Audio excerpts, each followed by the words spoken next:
Hey, everybody, and welcome to this edition of the Boon of Wireless podcast. Now part of Wirelo. Yes, Wirelo, revolutionizing the way businesses in the wireless industry connect, collaborate, and thrive. As a premier B2B marketplace, Wirelo's platform is designed to cater specifically to the needs of the wireless store vendors in America. Check them out at wirelo.com. I am still your host, John Horvitz, coming to you as always, high above the streets of northern New Jersey at ANJ Media. Oh, we can't start today's podcast without saying hello to my good friend behind the glass, Andrew. Andrew, it is great to see you. It's always good Great to to be be seen, seen. John. Yes, I know that. How you feeling? How you feeling today? I'm doing well. That's good to hear. Good to How hear. about you, John?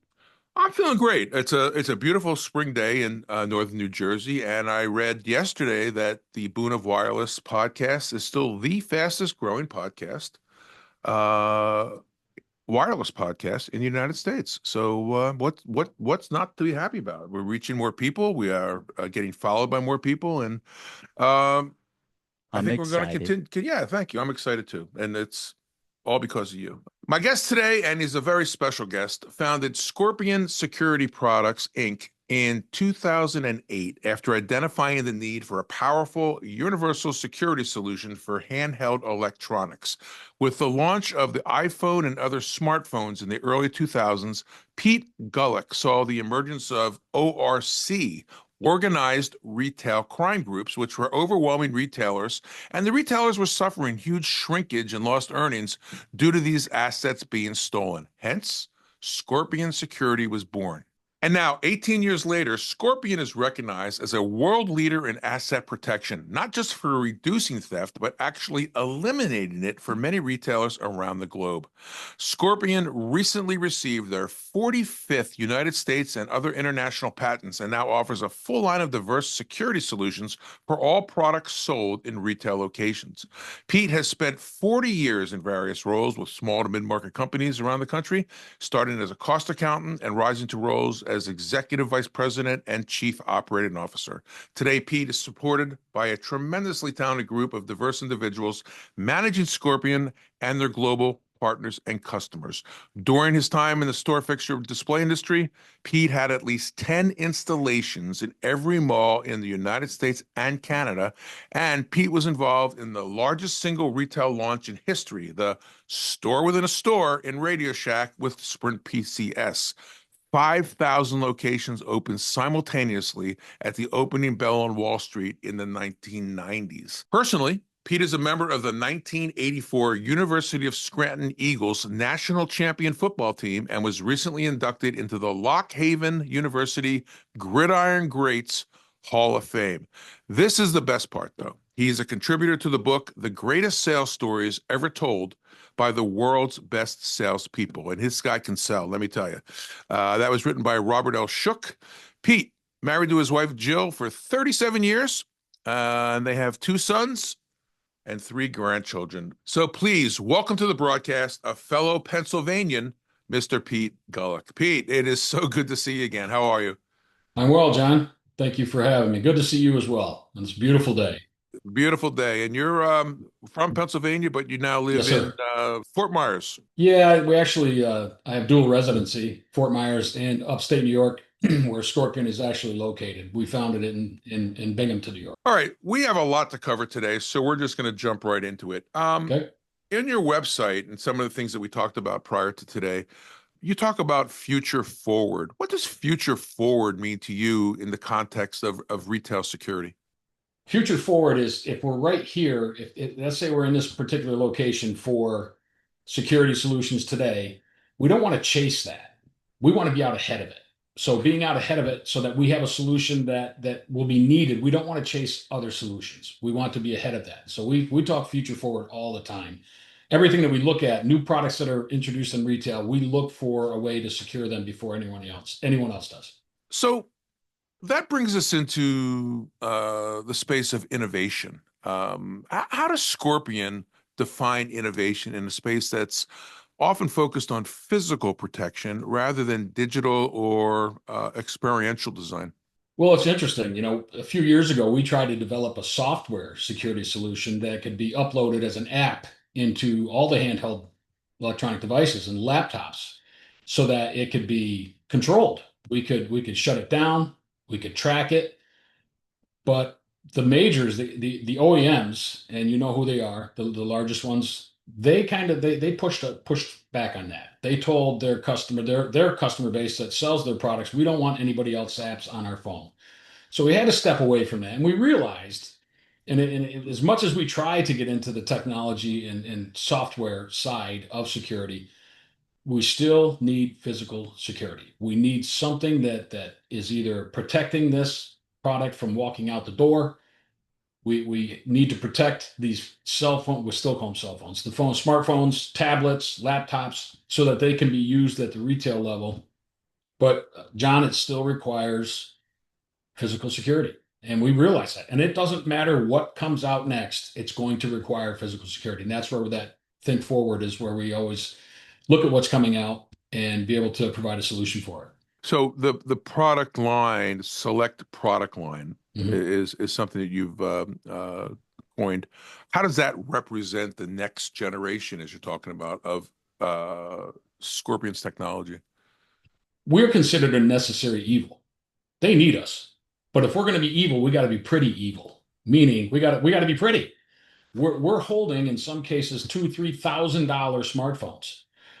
We're right now in the midst of rolling out to the world's largest retailer a major gaming security solution for $5,000 to $10,000 gaming laptops.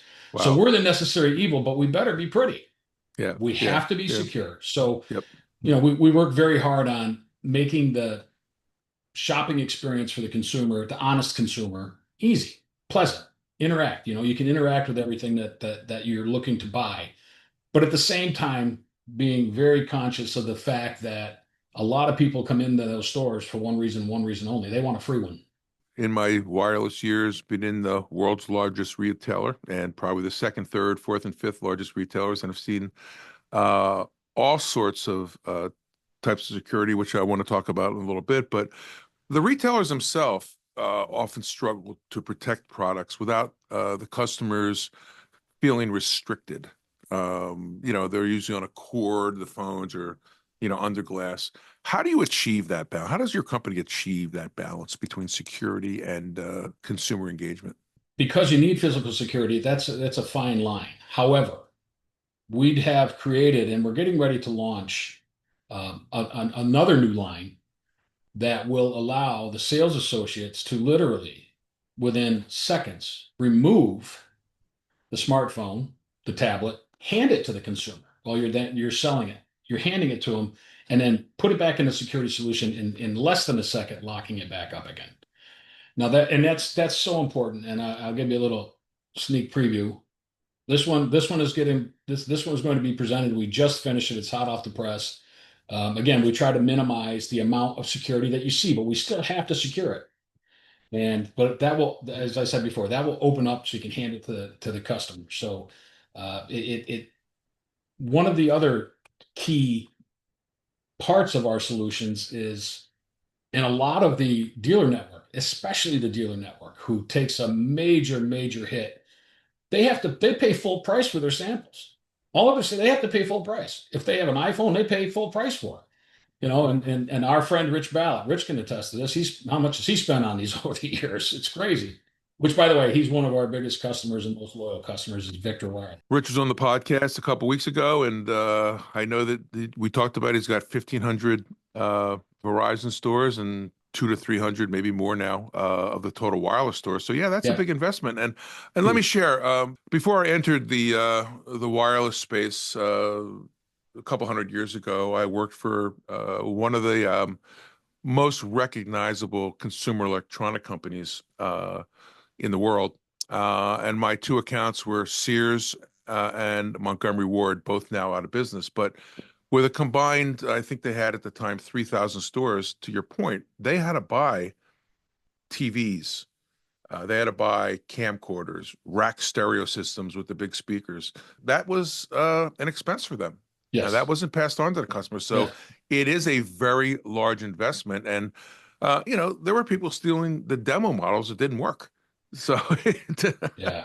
they'll Yeah. find a Well, way. Yeah. they will, actually, we sell a full line of the dummy phones, if you will, because I mean they'll steal them, and retailers, a lot of retailers don't want to put out the live handsets because they don't want to lose that asset. I got to point this out though. This unit will allow one of the things that a lot of the dealers, most of the dealers like to do is take these out of the security and put them in a safe at night.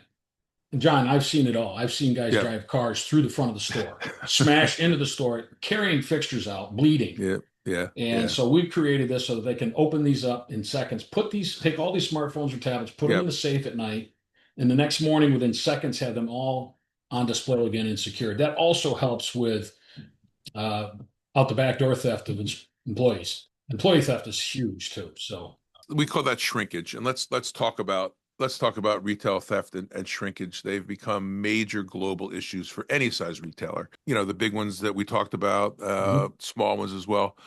How is Scorpion adapting to that challenge of both retail theft and shrinkage?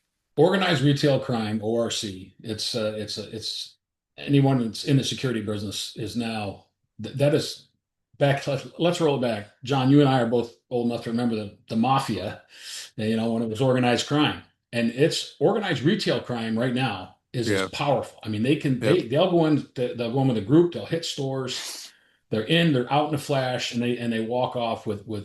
thousands of dollars, tens of Yep. thousands in some cases of products. So we actually have a video that we share with some of our customers that a store was hit. There was 18 people came into the store and they started grabbing. Let's go to the expensive stuff. They got to the laptop area where they were secured with scorpions, and there's video of these guys trying to rip these things out, grab and pull the counters. They couldn't get them out. So the key for us is, again, being that necessary evil of physical security. We've got to make sure that can't those that are trying to hit these locations can't just easily come in and take them. And John, this actually may have cost me business over the years because I've always told my customers and people that want the experience of lifting it up, I said, if you can lift it up, you can steal it. I don't care what kind of cable that is. You can cut that cable out the door, you go.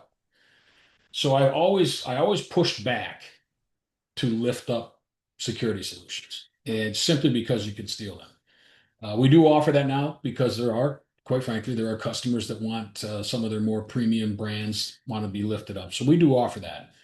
But we do safeguard our core product, which is the Scorpion itself, which is very high level security with minimum interference. But we have to stand for, look, organized retail crime is not going away. It's going to keep happening. I know my competitors, that's one of their big challenges too.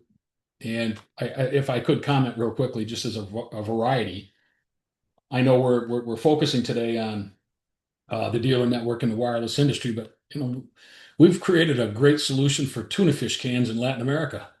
You were telling me about that Yes, last sir. week. Yeah, go. It's Why don't you crazy. share that with the audience?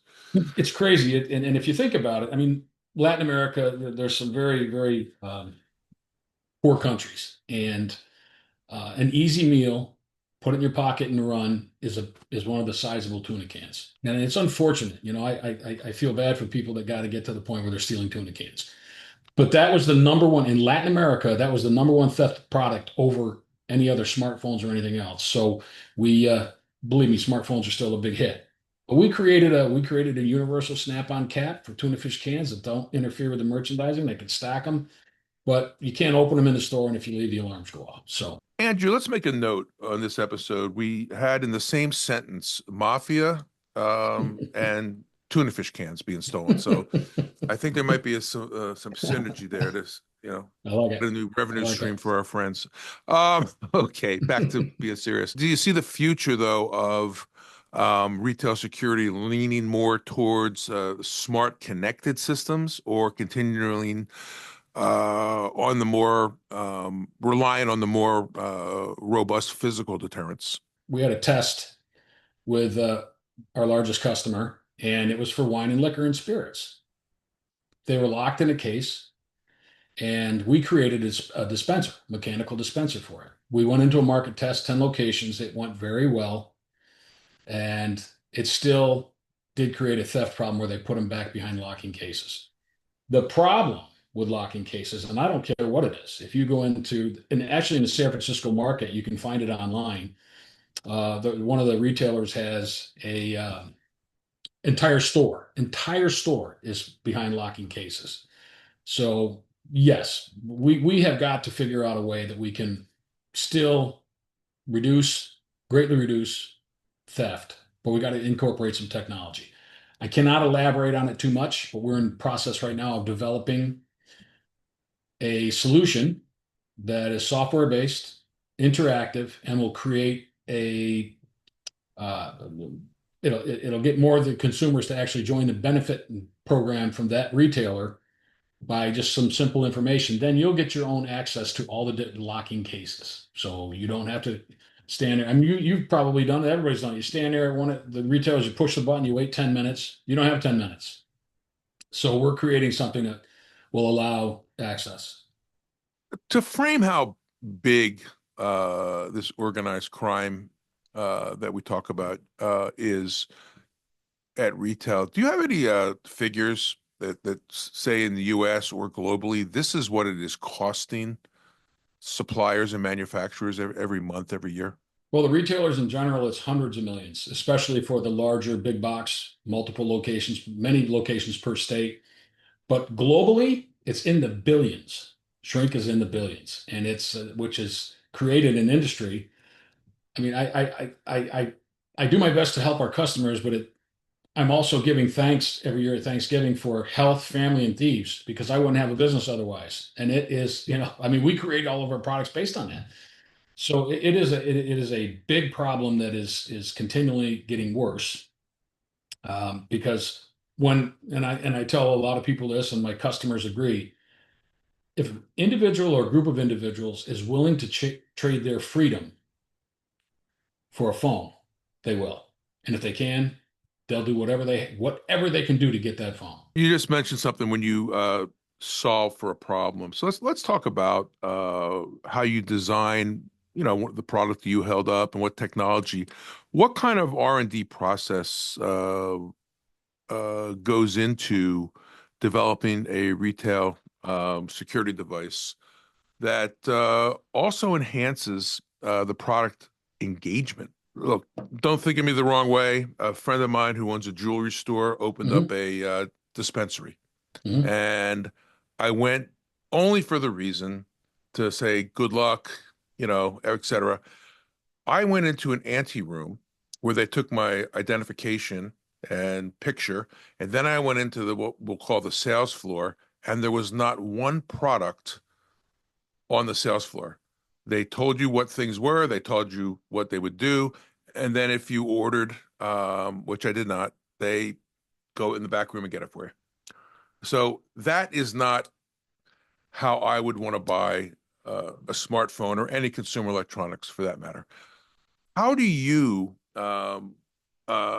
put together a process for research and development that is a security device, but again, lets the customer hold and touch and use the product? Research and development is one of the areas where Scorpion really shines. We do. And we've invested a significant amount of money in equipment from software, CAD design, 3D rendering design. We have resin printing machines that can actually make the product, rapid prototype machines, and we have several CNC steel and aluminum cutting machines that we can take the concept that we have with a very good group of engineers, and within a few days, take this idea and bring it to life with an actual product. When we first started, we would CNC cut everything in metal, and it would take forever to create a prototype.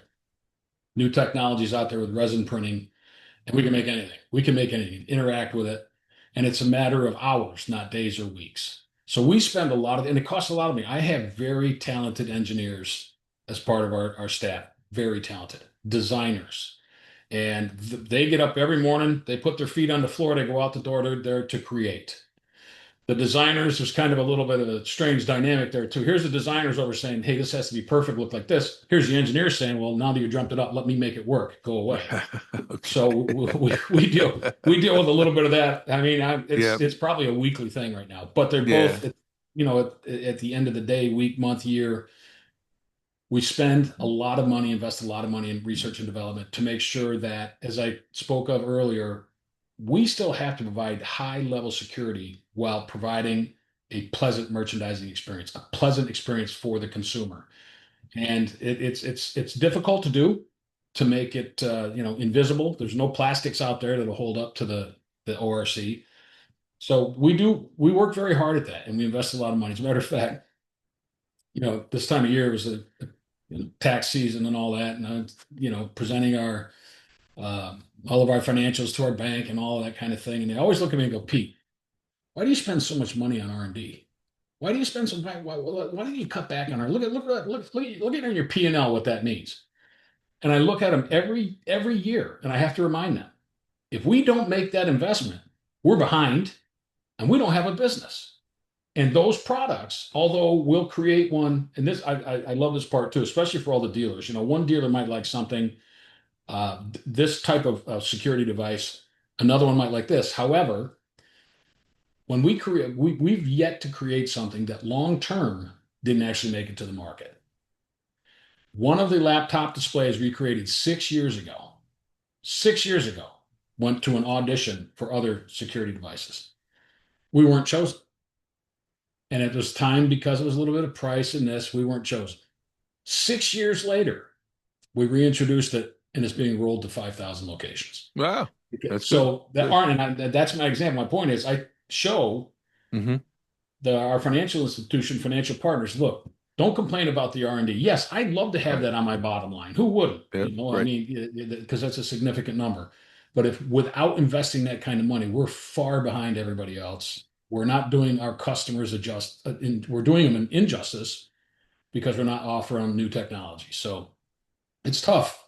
Yeah, it is. And as the leader in this field right now, have you incorporated other things into your processes like IoT, sensors, anything that's AI driven to enhance your products?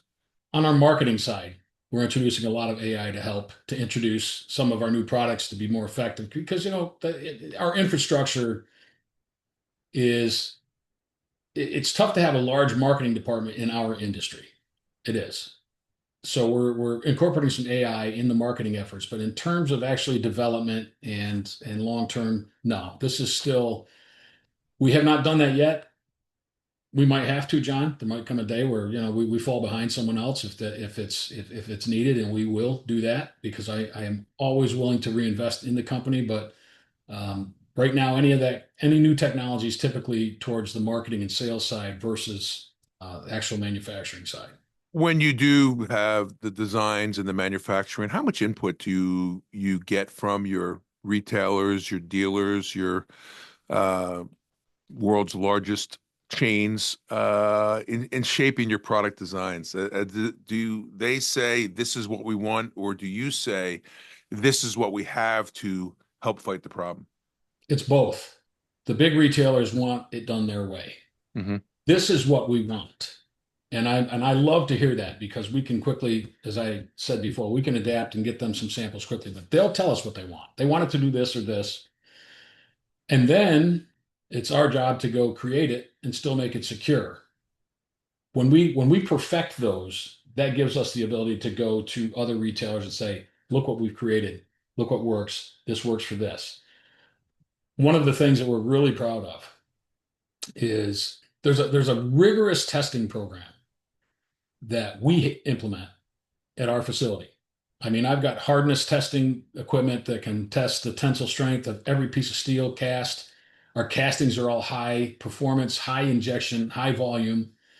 So we do a lot of our own internal testing. But one of our customers, that large retailer, they have their own security people that test solutions. Meaning, if I may, they beat the crap out of them. Do they go in and try to steal it? Yes. They come in and Yeah. they say, bring it in. Yep. I find this kind of ironic. We have to, if we're presenting a new solution, I have to put live electronics in there. We're proud of the fact that our solutions don't fail, but we have to eat a few grand here and there on the actual assets themselves, because they get beat up pretty good. But yes, the customer, both. We have customers that want to be involved in the creation. They tell us what they want, and we have others that expect us to walk in with a solution that works. So by doing the one, it creates the opportunity for the other. When we spoke a week or two ago and Mhm. talked about having you on and talking about this problem that's not just in the world's largest retailer, it's in the mom and pop shops and Yep, and all. It's in the 7-Elevens, it's in correct. everybody.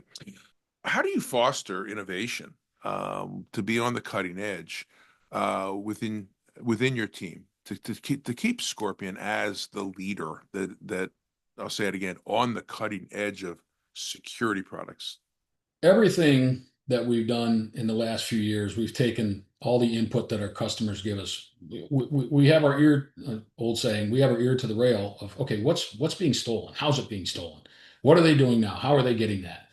And then we have a brainstorming session with, I was telling you about design, they know everything, engineering, they know everything, and let's put that together so that we can create the solution. We have to do that on a regular basis. We're not, we certainly aren't genies. We can't forecast what the next product's going to be, but we certainly, when it's launched, we can, as a group, figure out a way that we can secure it for our customers. I will tell you, we have such good relationship with the largest OEMs that manufacture smartphones, all of Mm-hmm. them. They'll be 6 months to a year out before there's already the next smartphone has already been developed. It won't be sold until Christmas. It won't be sold until summer next year. But they'll want to make sure that we have a solution to secure it. So we actually have had delivered to us with a Brinks type company where we have a fully locked room. We have a safe room.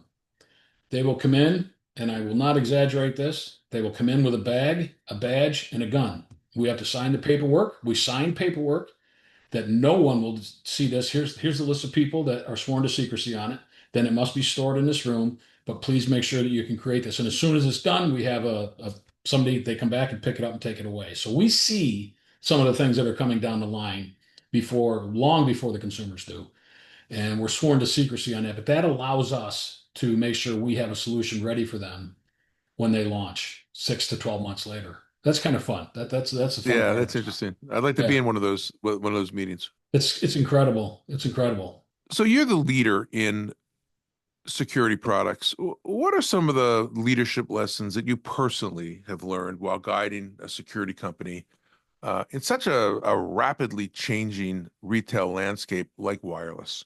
Well, the key word you said it is, John, is changing. It changes so rapidly that trying to stay ahead of that is a challenge. I've learned the hard way sometimes. We were creating this, we focused so hard on creating something for this particular issue that it's already seen its life cycle. So that's why we have worked so hard to create universal solutions because they change so rapidly. I've learned that. That was one of my biggest lessons is don't and this goes right back to when you introduced me, and I think this is important. I was involved with the largest retail launch in history, the Sprint store within a store, 5,000 locations. Back then, you had the emergence, the big battery pack phone was going away. You had the emergence of the flip and the slide, and we'd never heard of an iPhone at that point. These were, some of the dinosaurs, if you will. But I was involved in creating a custom solution for all of those. And every time they changed, we had to change that solution, change the security solution. So that's when I realized we need to have something. That's one of the biggest lessons I learned was we better keep it universal, we better keep it secure, we better stay ahead of it. And that literally, that's why I left. I was president of a store fixture display company in New Jersey, and I left there to start Scorpion because I felt strongly that there was going to be a market for handheld security for security for handheld electronic devices, and it played out right. I've been wrong a few times. Look, I mean, we've gotten beat in a couple of areas by our competitors. I like to think I truly believe that if we are able to go into a room and I would invite my competitors to come with and bring and you show your goods and I'll show mine. I feel good that we'd walk out of there as their new security supplier. We talk about change, and nothing changes as fast as wireless, and now everything that's connected to wireless. Beyond hardware, does Scorpion plan to expand into software-based solutions or integrated retail analytics to help? chew this problem away? Yes. When I started Scorpion, I actually left the company I was working for in 2005. I spent 3 years developing Scorpion. I didn't incorporate till 2008. In the meantime, I spent every penny I'd ever made getting Scorpion going. Much to the chagrin of Jill, I'm sure. Right? Yes, Yes. Okay. thank you, thank you for bringing that up. I had to convince her it was worth it. So Okay. I was blessed and fortunate to have found a group of investors that angel investors that were just phenomenal. They became mentors, and I'm always happy to share his name. I think it's important. One of the founding members of Dick's Sporting Goods board of directors, Lawrence J. Shore. He founded the board of directors for Dick's Sporting Goods, which ironically is from Binghamton, New York. He was my lead investor, and he had the whole group of guys that came in, and they really helped me to get through some of the major hurdles. Larry talked me off the ledge a few times, but they funded us. They got us to the point where we could operate. One of the things he said to me constantly is, Pete, as you grow this company, hire people that are smarter than you. Absolutely. Find them. Yep. Pete, you're a smart guy. You're an entrepreneur. We can't kill you if we tried. But there's areas you've got to remember. You got to have a solid number two and hire a room of people smarter than you and shut your mouth. Get out of their way and let them do their job. I Yep. implore your listeners to please look at Yeah. our website and Yeah. view Annie Bensley. Annie Bensley is our president and chief operating officer. She's absolutely dynamic. But what we're doing right now, to answer your question, I apologize it took me that long to get through it, is we've hired two consultants. One is for global expansion, how to scale, and the other one is software security. So we are investing the money. Again, the people a lot smarter than me that will come to me and say, okay, we should look at this. Okay, we should look at this. And so yes, we will be investing in software security for the future. Scorpion is going to be around for a long time. I've got, if I may, just quickly, I know a couple of my other physical security competitors have sold. They've sold to others. I've got no interest. I love what I do. This is great, and we've created some wonderful products and jobs for great families. Scorpion's a family-run business. It's family first for us. We've got a great atmosphere. Annie feeds into that, but she's a lot smarter than I am, and That's she's good. she's doing a great job. And we're bringing people in that are smart to help Good. us to stay ahead of the competition. So yes, there will be that investment. Yep. So Scorpion is not going to become a household name because the customer buying a phone or a laptop or whatever doesn't need to know who Scorpion is. But how do you get new clients? I mean, how do you market your company, or do you have salespeople, et cetera? How do you go to market, so to speak? We have a really good group of sales associates. We have a really good group of distributors. We have a solid group of resale partners. I've also been smart enough to say, okay, we're really good right here. My competitor, this guy's really good over here. He doesn't have what I have. I don't have what he has. So I can't speak to it too much right now, but we're in the midst of a really good strategic partnership with two major companies to partner so that we can bring complete solutions. We just submitted a bid to one of the major wireless carriers, one of the majors. There's only a few left, but we did it as a joint venture together. Oh, So okay. they're looking at this going, wow, this company and Scorpion are going to work together on this. We like our chances to help Good. better All serve right. them. But yeah, I feel like puts us in a good position to be able to innovate, stay ahead. This is a subject area that fascinates me. The brazenness of some of these uh, organized crime rings uh, and what people are doing, spending money, like you said, to try to thwart them. I don't think it'll ever go away, but as long as you and other people are doing what you can to put up the good fight, congratulations on that. I could talk about this all day with you, but unfortunately, we need to bring this home and wrap it up. If I am a small dealer Mhm. or a medium-sized dealer with a couple locations, Mhm. how do I contact Scorpion? How can I jump in and start saving shrink in my store? Well, the old school way is 1-607-724-9999. Website? www.scorpionsecurityproducts.com or Scorpion SP, short for securityproducts.com. I just want to point this out too, because this is so important, that the dealers, we are the number one provider of security to the largest dealers in the country. I think that's important. Our friend, we just talked about it, Victor is one of our biggest customers, the others as well. I pride Scorpion's reputation as being his most responsive, and we are still small enough where 1 to 2 or 3 stores mean something to us, up to, like Rich's company. We can service that. We can service that. Good. Do you go to any wireless trade shows or more on the manufacturing side? What shows do you guys attend? We're going to the National Retail Federation in Dallas next month. We do that every year. There's a couple of shows here and there that we go to security wise, but the NRF is our big one, where we've met a lot of great customers there. All Wireless and Prepaid Expo in August in Las Vegas. The Las Vegas Tourism Board loves me for saying if you haven't been to Vegas in August, you haven't lived. That's a go, and that is all dealer focused. So maybe we'll see you there. Okay. Well, listen, Pete, it was a pleasure Thank you, John. speaking with you Likewise. again and having you on the Thank you. broadcast. And this is a problem that is with us. It's not going to go away. And congratulations to you and other companies in your space that are Thank you. trying to tackle this the best they can. All right. So thank you. That, my friends, is going to wrap up another episode of the Boon of Wireless. And as always, we'll see you next time. Do you want to be a guest on the Boon of Wireless podcast? Give us a call at 908-THE-BOON. Yes, 908-843-2666.